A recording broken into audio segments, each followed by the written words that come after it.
Video is on the assimilation into U.S. society of Mexican Americans and African Americans, comparing the experience of both throughout history. Mexican American experience in the U.S. compared to African American and their assimilation into U.S. society. The Mexican American experience was dominated by a history of white immigration and U.S. expansion. New Americans largely changed the landscape of what we see today. White European immigration dominated the U.S. culture through the 1800s. Mexican Americans were assimilated much quicker into U.S. culture versus African Americans, yet their struggles to gain rights were often the same. Along with white violence, these groups share a sordid history. Although Mexican Americans did not experience chattel slavery, they did no less experience the white-dominated culture as their lands were slowly taken away. Throughout history, each group has experienced violence and laws that prevented them from assimilating into the U.S. culture. Mexican Americans' wars and treaties changed the landscape. In 1846, the Mexican-American War ended the occupation of Mexico City.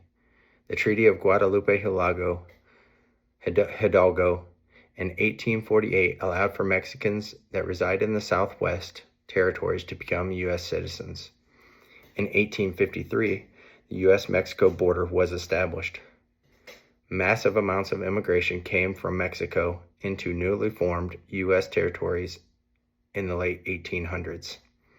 The Mexican population left and the Southwest now had to deal with the manifest destiny culture that exploded throughout their regions. In the 1860s to 70s, Mexicans lost their lands, civil rights, and some of them were even lynched. 1900 to 1993 brought an influx of Mexican immigration, about 1/8 of its population. Mexican labor is brought to America in 1909 to 1917. An Immigration Quota Act and the Immigration Act limited the amount of immigration allowed based on nationality. Penalty for undocumented reentry in 1929 meant that America would have to stay a white culture. Nativism by the WASP Society successfully excluded Mexican Americans from achieving prosperity in the United States society. Race is a social construct reflecting differences of power among social groups.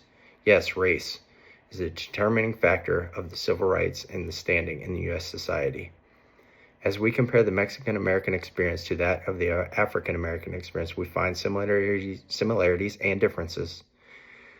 The main purpose was the same. The white majority wanted to maintain control. African Americans' assimilation into WASP culture was overly violent. Initially brought here through chattel slavery, African Americans would continue to struggle with threats and violence throughout American history. During Reconstruction, a young lawyer, Robert Brown Elliott, served in South Carolina's 3rd District. He was British-born and arrived in the United States at the age of 25. He was educated at Eton College. He founded the first black law firm. Despite all of his success, Robert only lived till 41 and died in extreme poverty.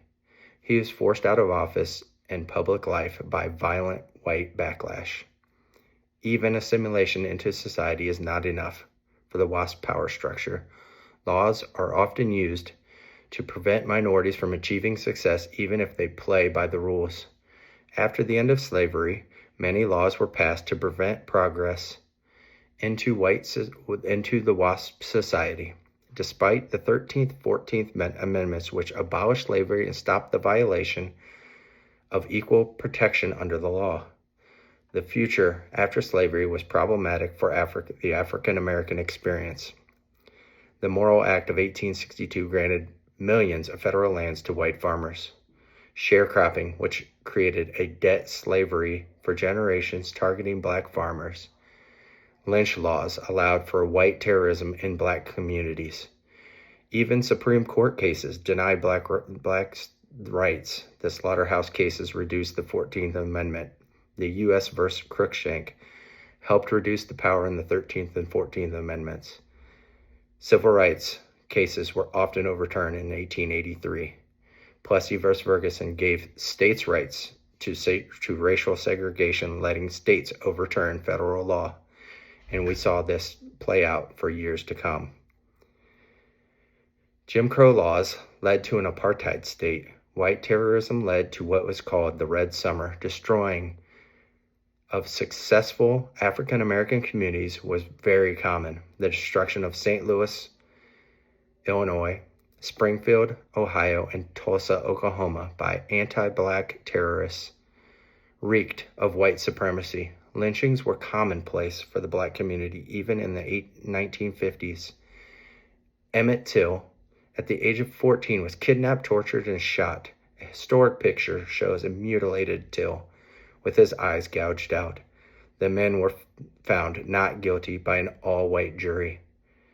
Emmett was accused of whistling at a white woman. Roy Bryant and his half-brother, J.W. Millam, later admitted the crime in a Look magazine article, which they were paid $4,000 for their confession.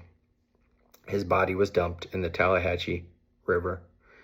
Later, many years later, Carolyn Bryant confesses that nothing that boy could have done justified to what happened to him. Assimilation into the WASP community was never easy for either of the societal groups of Mexican Americans or Black African Americans, because they were roadblocked into trying to assimilate into U.S. society. Each group experienced white terrorism in their communities, and also legislation that was passed to prevent these groups from integrating into society. When labor was needed throughout our history, we had no problem with allowing these groups to participate in our U.S. society. As civil rights laws have come into action throughout my life, we have seen significant changes in our system, yet still today, a call for nativism and destruction of people's rights are in danger. We must no longer allow for the U.S. to go back to these discriminatory policies or the widespread violence that erupted throughout our history. Thank you.